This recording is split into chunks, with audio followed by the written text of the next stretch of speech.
Hello बच्चों, let's set the given question. The question says a conducting ring of radius r is rolling without slipping with a constant angular velocity omega if the magnetic field strength is b and the directed into the page, then the induced EMF across PQ is option A b omega r square, option B b omega r square by 2, option C 4 b omega r square, option D pi square r square b omega by 8. So for this question, जो key concept we need to understand is the concept of motional EMF in case of rotating conductor basically. ठीक है, तो यहाँ पे अगर हम बात करें सिचुएशन को एनालाइज करते हैं अलॉन्ग विद द क्वेश्चन. हमें बोला गया rolling without slipping, rolling without slipping. तो इसमें जो कांटेक्ट पॉइंट है, लेट्स सपोज अगर हम मान लें कांटेक्ट पॉइंट Q है, तो Q point will be at rest with respect to the surface, right. And about this point Q अगर मैं पॉइंट P को देखूं, so it will be rotating. ये पॉइंट P क्या कर रहा होगा, ये इसका रेडियस हो जाएगा, let's say R, capital R बोल रहे हैं हम इसको. ठीक है, ये दोनों स्मॉल r गिवन है, तो कैपिटल R और ये इसके अबाउट क्या करेगा, सर्कल करेगा इस तरीके से, ऐसे. ठीक है ना. तो अगर हम इस सिचुएशन को यहाँ पे ड्रॉ कर लें, तो it will be as good as we have a conductor जो के r लेंथ का है. ठीक है, r लेंथ का है and it is rotating in this direction. इस तरीके से मान लेते हैं, इस तरीके से रोटेट कर रहा है. ठीक है, विथ एंगुलर वेलोसिटी ओमेगा. ठीक है, और magnetic field is directed inward. तो ये सिचुएशन आ गई. अब हमारे पास जस्ट अब हमें ईएमएफ इंड्यूस निकालना है. तो अब हम क्या मान लेंगे, यहाँ पे हम एक सरफेस, इसको r बोल देते हैं, ये r लेंथ है इसका, और r बेसिकली क्या होगा, फ्रॉम द फिगर इटसेल्फ हम देख सकते हैं पाइथागोरस थ्योरम लगा के, r will be r square plus r square, that is 2r square, so it will be under root of 2r. तो ये रिजल्ट आ जाएगा हमारे पास r का, जो कि लेंथ ऑफ द कंडक्टर हम मान सकते हैं इस केस में. ठीक है, अब यहाँ पे जो सिचुएशन है वी कैन सी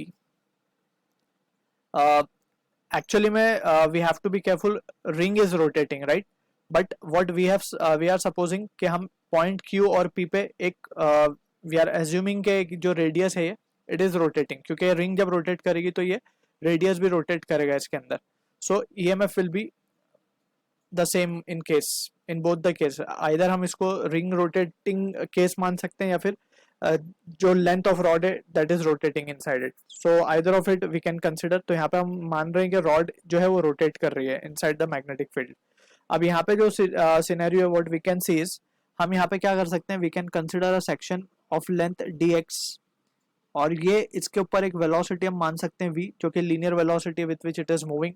तो यहाँ पे हम मान सकते हैं इस स्मॉल सेक्शन की वजह से जो EMF इंड्यूस होगा वो होगा dE, and that will be equals to BVL. और v को हम क्या लिख सकते हैं, v can be written as, अगर हम मान ले कि ये डिस्टेंस x पे जाके हमने एक सेक्शन dx माना है, तो what we can write is v को हम लिख सकते हैं x into omega. Since we know v equals to r omega, तो यहाँ पे हो जाएगा v equals to x omega. तो यहाँ पे हम लिख सकते हैं x omega and length is dx. So अब हम इसे क्या करना होगा, just we have to integrate it with the proper limit. So limit will be from 0 to r. अब कैपिटल R है हमारे पास 2 रूट r, तो यहाँ पे ये वैल्यू आ जाएगी, e will be equals to b omega को हम बाहर ले सकते हैं common constant, and it will be integration of x dx will be x square by 2, and limit will be from 0 से r अभी हम मान लेते हैं. तो यहाँ पे हम फाइनली अब क्या लिख पाएंगे, what we can write is we can say therefore EMF induced across this length PQ. Basically ये लेंथ क्या हो जाएगी, ये Q हो जाएगा हमारा और ये P हो जाएगा. तो PQ will be equals to, ये हो जाएगा b ओमेगा, 2 को हम बाहर ले लेते हैं, तो it will be r square minus 0. तो ये रिजल्ट आ रहा है हमारे पास b omega r square by 2. ठीक है, अब r की वैल्यू हम सब्स्टिट्यूट कर देते हैं स्मॉल r के टर्म्स में, तो what we can write is b omega by 2 into r square will be 4r.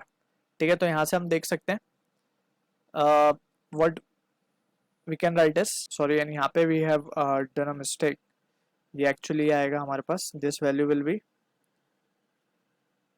r root 2, right. तो अब ये वैल्यू को यहाँ पे सब्स्टिट्यूट करना होगा हमें, तो ये हो जाएगा r स्क्वायर इंटू 2. तो यहाँ से ये cancel and finally we have the EMF induce value as b omega r square. So this is the answer for the question, जो कि मैच होगा हमारा ऑप्शन ए के साथ. So I hope you understood the solution. All the best.